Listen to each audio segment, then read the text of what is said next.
नमस्कार जी, मैं Suryabhushan Dubey Rameshwaram institute of technology and management Lucknow के इंजीनियरिंग कॉलेज में इलेक्ट्रिकल डिपार्टमेंट में फैकल्टी हूँ। आज हम डीसी जनरेटर के कैरेक्टरिस्टिक में स्टडी करेंगे। तो डीसी जनरेटर की कैरेक्टरिस्टिक हम लोग स्टार्ट करते हैं। तो कैरेक्टरिस्टिक ऑफ डीसी जनरेटर। अब देखिए, डीसी जनरेटर के कैरेक्टरिस्टिक में जनरेटर के बेसिक क्वांटिटी के रिलेशन को ग्राफिकली दिखाया जाता है। मतलब क्या होता है, जो उसके डीसी जनरेटर के क्वांटिटीज होते हैं उसको हम क्या करते हैं, ग्राफिकली रिप्रेजेंट करने को हम क्या बोलते हैं, कैरेक्टरिस्टिक बोलते हैं। जो जिस terminal voltage VT, armature current, excitation current और स्पीड को हम लोग बेसिक क्वांटिटी करते हैं। मतलब इन्हीं सारी बेसिक क्वांटिटी को हम यूज करके हम लोग क्या करेंगे, ग्राफ खींचेंगे। इन बेसिक क्वांटिटी में जो स्पीड होता है वो क्या होता है, कांस्टेंट रखा जाता है। कैसे रखा जाता है, प्राइम मूवर के थ्रू इसको कांस्टेंट रखा जाता है। अब बात करते हैं कि कैरेक्टरिस्टिक कितने प्रकार की होती हैं। तो कैरेक्टरिस्टिक आपकी 4 टाइप्स की होती है, 4 प्रकार की होती है। पहले नो लोड कैरेक्टरिस्टिक, मतलब जनरेटर पर कोई लोड नहीं लगाया जाएगा। दूसरा है लोड कैरेक्टरिस्टिक, तीसरा है इंटरनल कैरेक्टरिस्टिक और चौथा है एक्सटर्नल कैरेक्टरिस्टिक। तो इन चारों कैरेक्टरिस्टिक को हम लोग separately excited generator, series generator, shunt generator और कंपाउंड जनरेटर के बारे में स्टडी करेंगे।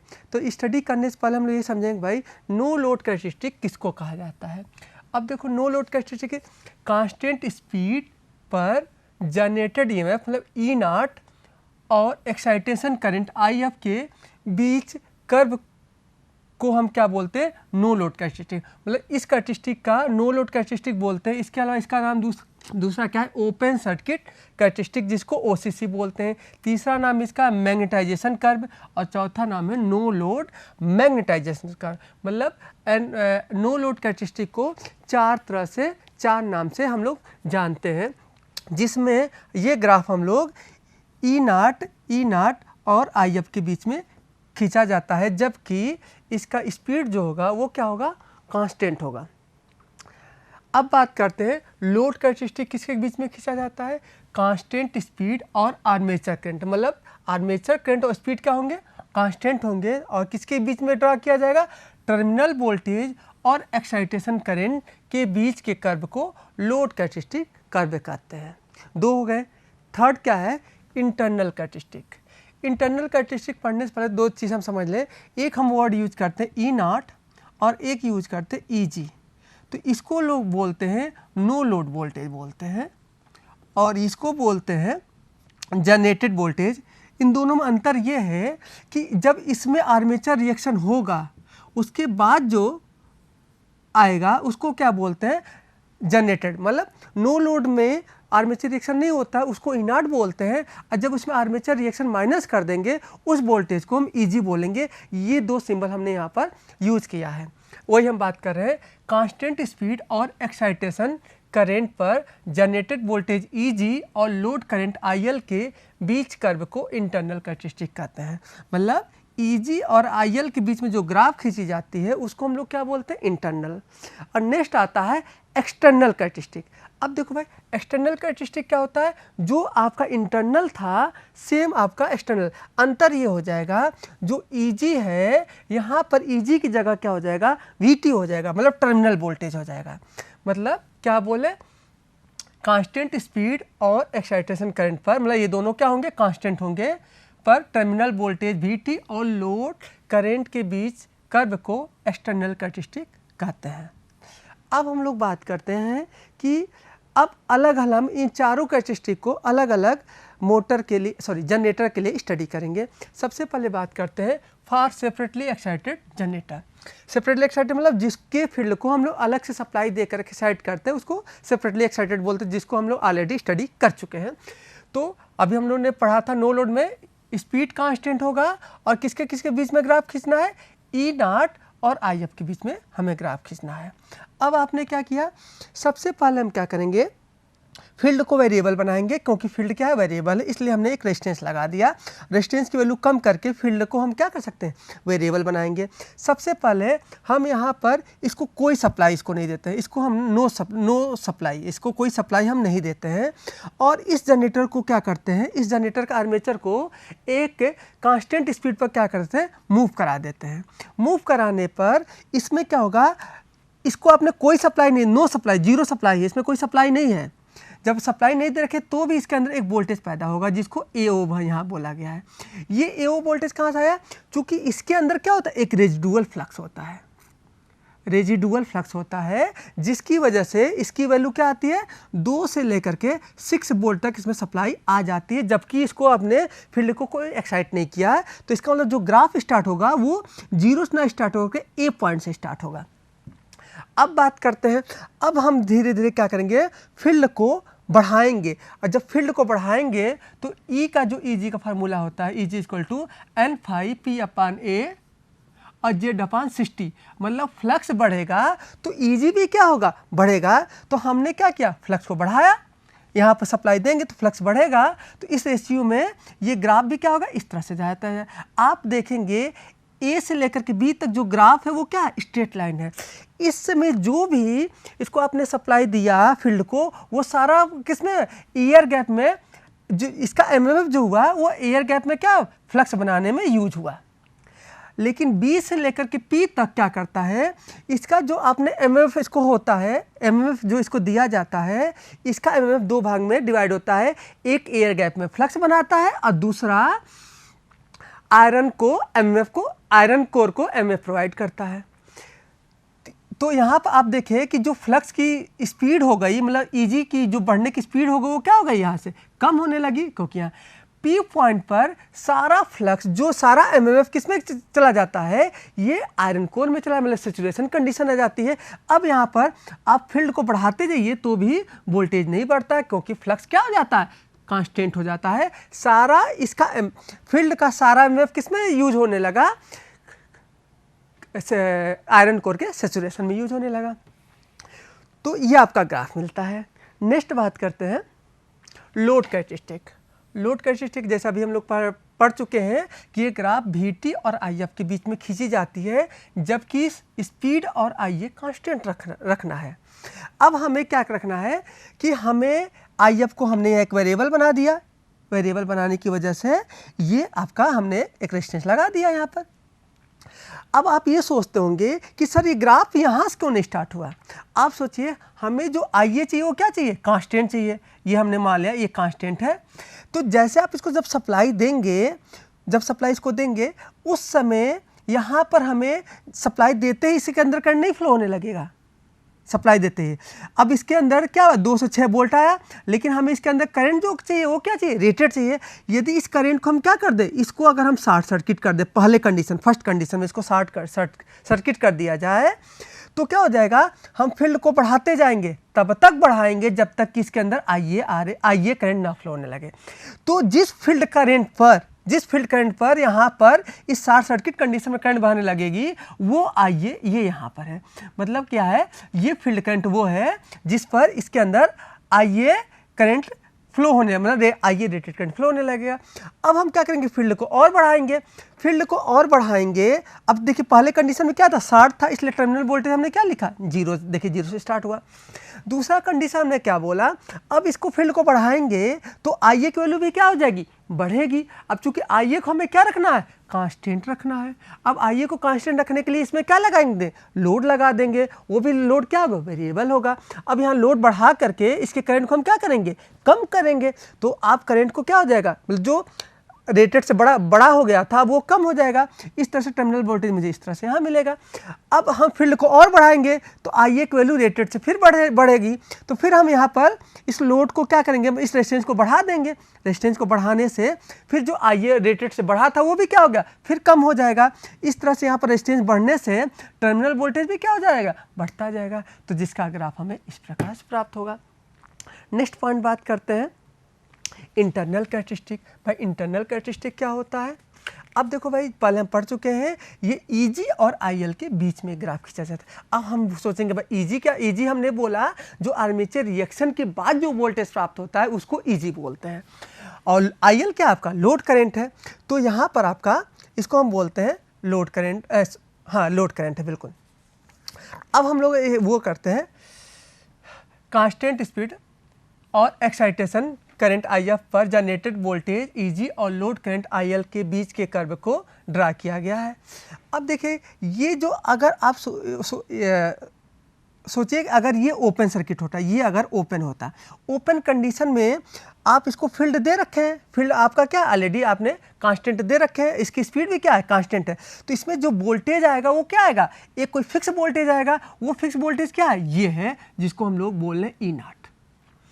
अब इसके अंदर हमें Eg कैसे प्राप्त होगा, Eg हमें इसके अंदर आर्मेचर रिएक्शन को यदि क्या कर दे, कम कर दें, इसके अंदर आर्मेचर रिएक्शन को कम कर दें तो हमें क्या प्राप्त होगा, Eg प्राप्त होगा।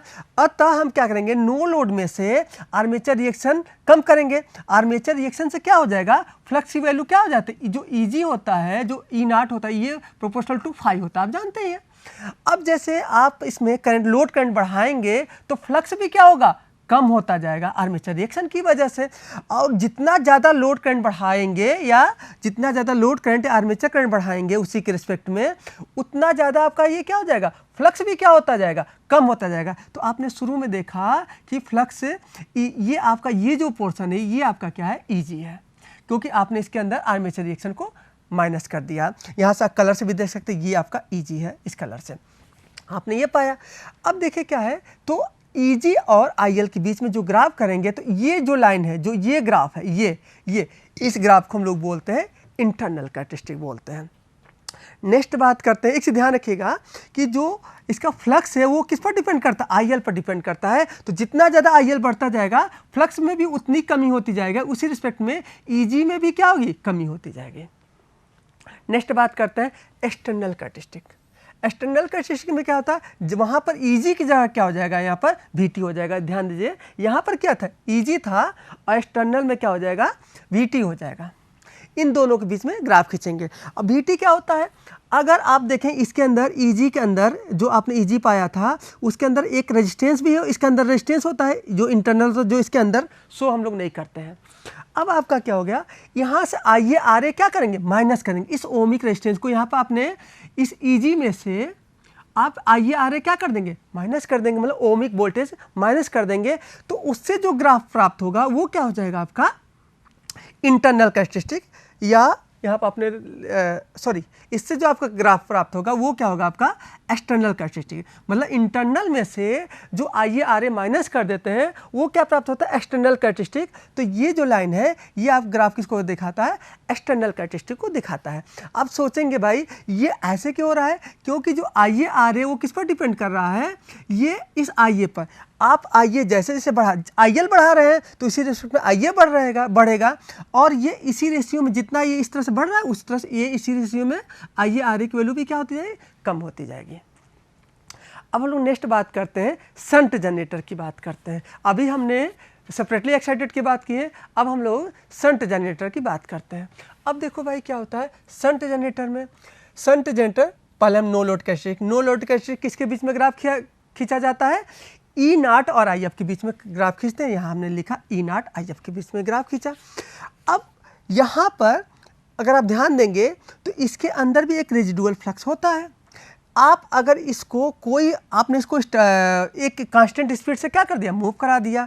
इसको कोई सप्लाई मूव कराने से इसके अंदर कोई सप्लाई तो पैदा नहीं हुई है, लेकिन इसके अंदर रेजिडुअल फ्लक्स होने की वजह से इसके अंदर क्या हो जाएगा, E0 पैदा हो जाएगा, क्योंकि E0 किसके फाई प्रोपोर्शनल होता है। और ये जो स्टार्टिंग में जो फ्लक्स है वो क्या है, रेजिडुअल।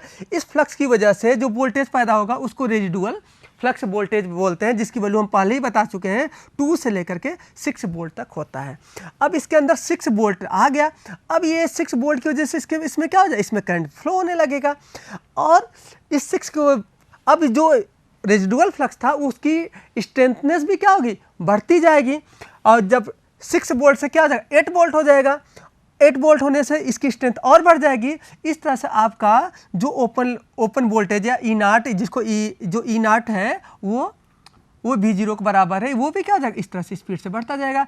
ये पहले ही बता चुके A और B में क्या होगा, स्पीड तेज होगा, उसके बाद स्लो हो जाएगा और P के बाद फ्लक्स कांस्टेंट हो जाता है, इस तरह से वोल्टेज कांस्टेंट हो जाता है, जो कि हम पहले ही पढ़ चुके हैं।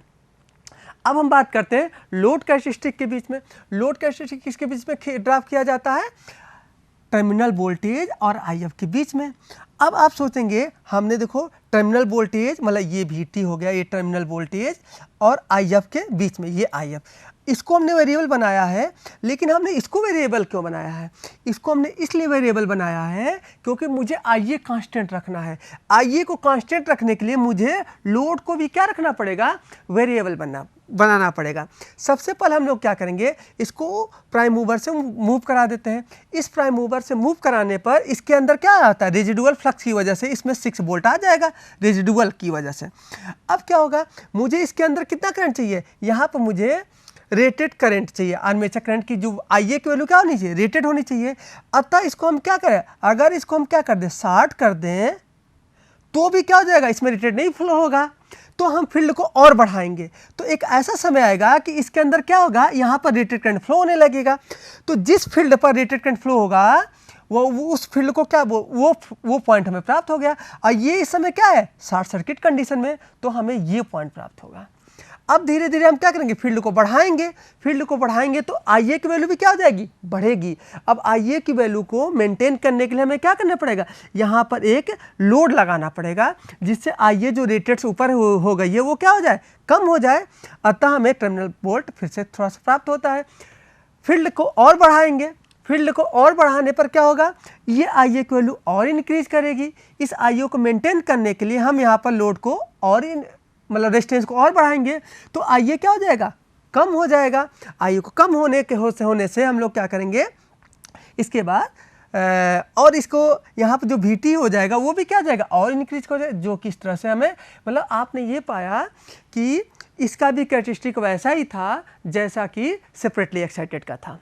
अब नेक्स्ट बात करते हैं, इंटरनल कैरेक्टरिस्टिक की बात करते हैं। इंटरनल कैरेक्टरिस्टिक आप क्या होता है, EG और IL के बीच में ग्राफ खींचा जाता है। तो यहाँ पर अगर हम क्या कर दें कि ये आपका नो लोड वोल्टेज है, अगर इसमें से हम लोग क्या कर दें, आर्मेचर रिएक्शन कम कर दें, आर्मेचर रिएक्शन को कम कर दिया जाए, तो हमें क्या मिल जाएगा, इंटरनल कैरेक्टरिस्टिक मिल जाएगा। इस तरह से हमें यहाँ पर ये जो आपने लिखे भी हैं ध्यान से, D और F क्या, आर्मेचर रिएक्शन, मतलब आर्मेचर रिएक्शन की वजह से इसमें माइनस कर दिए, तो हमें क्या मिल जाएगा, हमें आपका इंटरनल कैरेक्टरिस्टिक मिल जाएगा। अब बात करते हैं एक्सटर्नल कैरेक्टरिस्टिक।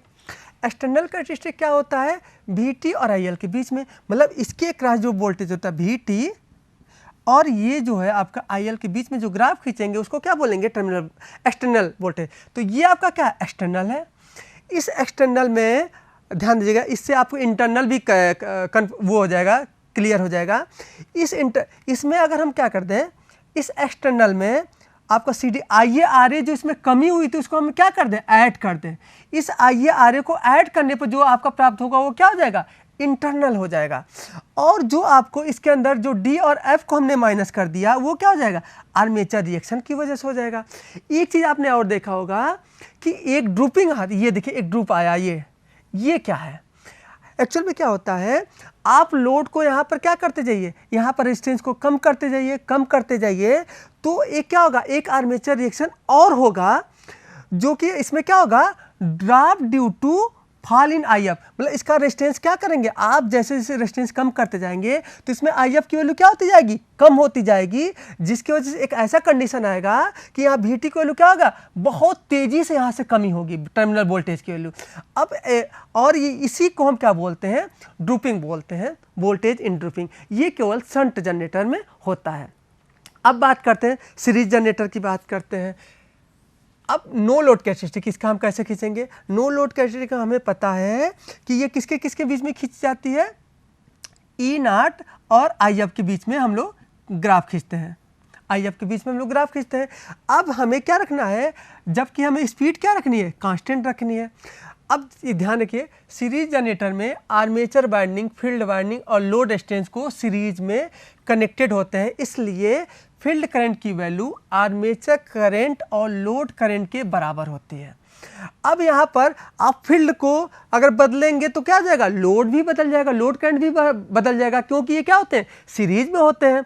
इसीलिए हमने सीरीज जनरेटर के फील्ड को हमने अलग से सेपरेटली एक्साइट करेंगे। मतलब सीरीज जनरेटर का कैरेक्टरिस्टिक खींचने के लिए, नो लोड कैरेक्टरिस्टिक को ड्राफ्ट खींचने के लिए हम सीरीज के फील्ड को क्या करेंगे, उसको उस मशीन से बाहर निकाल करके उसको अलग से सेपरेटली एक्साइटेड करेंगे। देखिए हमने ये सेपरेटली एक्साइटेड किए हैं, जबकि ये सीरीज फील्ड के उसमें से कट करके किए हैं। तो इसका भी ग्राफ वैसे ही प्राप्त होगा जैसा कि हमें सेपरेटली एक्साइटेड और शंट जनरेटर का प्राप्त हुआ था। अब बात करते हैं लोड कैरेक्टरिस्टिक की बात करते हैं। लोड कैरेक्टरिस्टिक में भी हमने क्या किया, चूँकि आपको क्या रखना है, आपको किसी लोड कैरेक्टरिस्टिक आप लोग ड्राफ्ट करते हैं VT और IF के बीच में हम लोग ड्रा करते हैं, मतलब इसके फंक्शन। अब हमें क्या रखना है, जबकि हमें IA क्या रखना है, कांस्टेंट रखना है। तो IA कांस्टेंट रखने के लिए आप जो सीरीज में, जैसे आपने नो लोड में सीरीज जनरेटर के फील्ड को अलग से एक्साइट किए हैं, ऐसे यहाँ पर भी हम लोग क्या करेंगे, इसको अलग से एक्साइटेड करेंगे, अलग से एक्साइटेड करेंगे।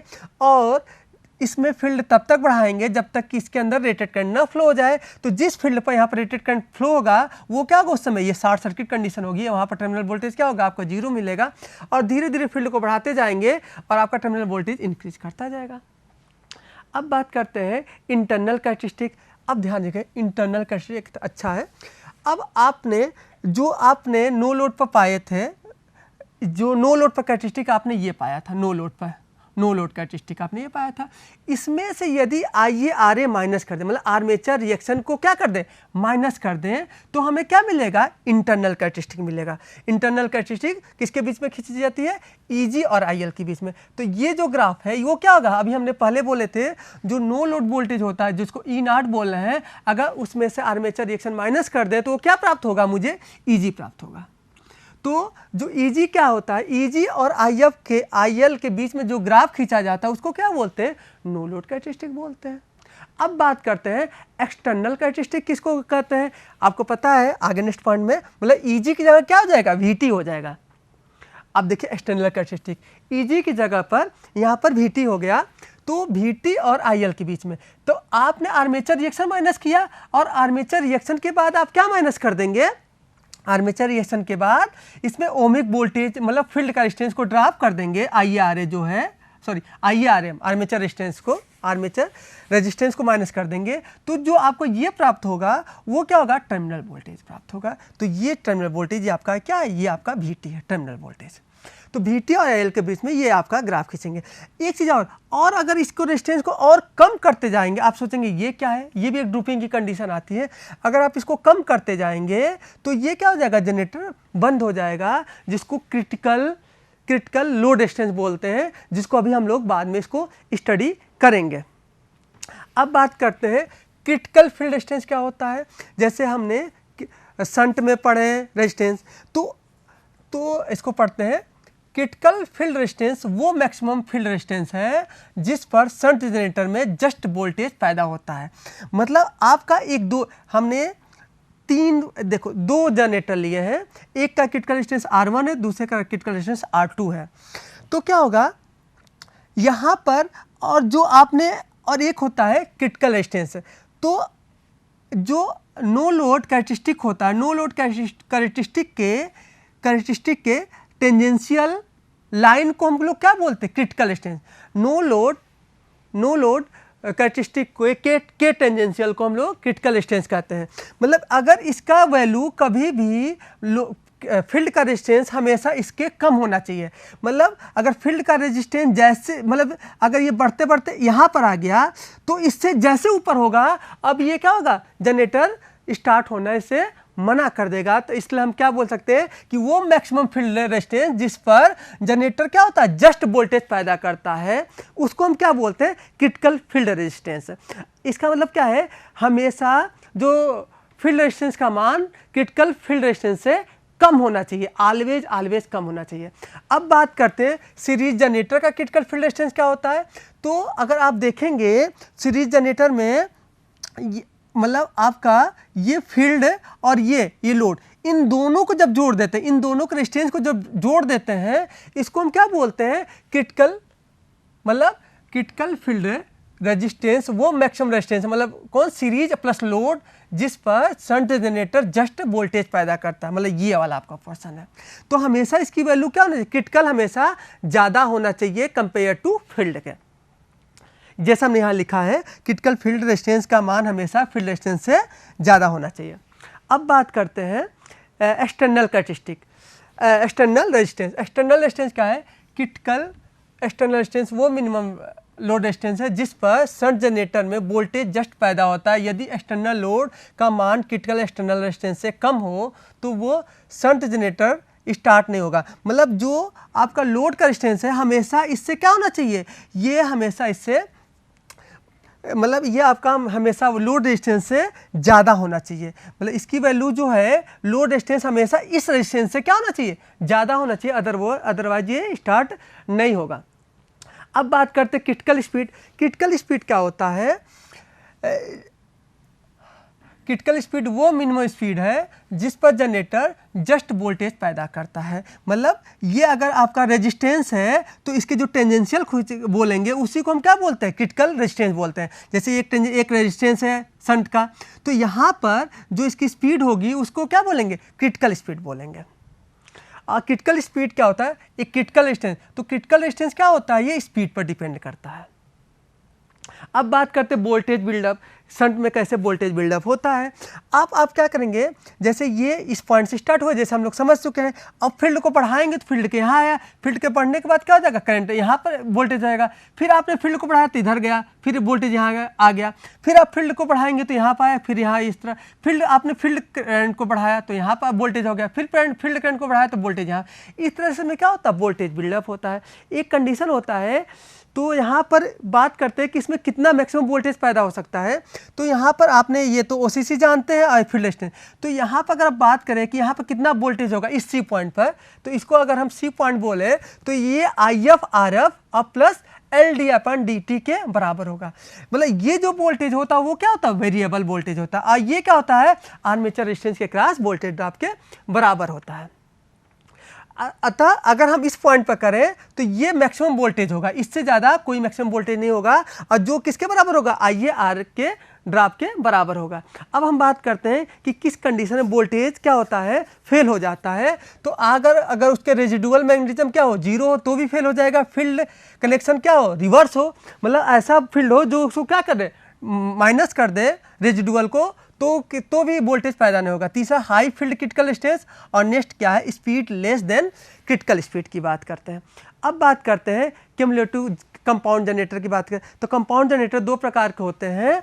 एक क्या होता है, डिफरेंशियल होता है, इसका यूज कम से कम किया जाता है क्योंकि ये इसका जो फ्लक्स होता है वो कम हो जाता है, इसीलिए इसका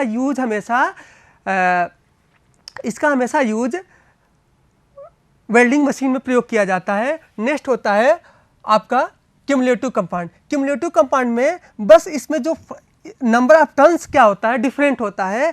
अगर नंबर ऑफ टर्न्स क्या ज़्यादा रखा जाएगा तो ये क्या हो जाएगा, ओवर कंपाउंड, मतलब यहाँ पर टर्मिनल वोल्टेज क्या हो जाएगा, बढ़ जाएगा। अगर यहाँ पर नंबर ऑफ टर्न्स इतना रखा जाए कि जितना कि इसमें आर्मेचर रिएक्शन की वजह से फ्लक्स में कमी होती है, तो उसको बोलेंगे फ्लैट कंपाउंड, क्योंकि यहाँ पर वोल्टेज क्या होगा, आपका टर्मिनल वोल्टेज कांस्टेंट होगा। अगर इस पर नंबर ऑफ टर्न्स बहुत कम रखा जाए तब क्या हो जाएगा, आर्मेचर रिएक्शन की वजह से फ्लक्स वोल्टेज में क्या होगी, कमी होगी, उसको बोलते हैं अंडर कंपाउंड।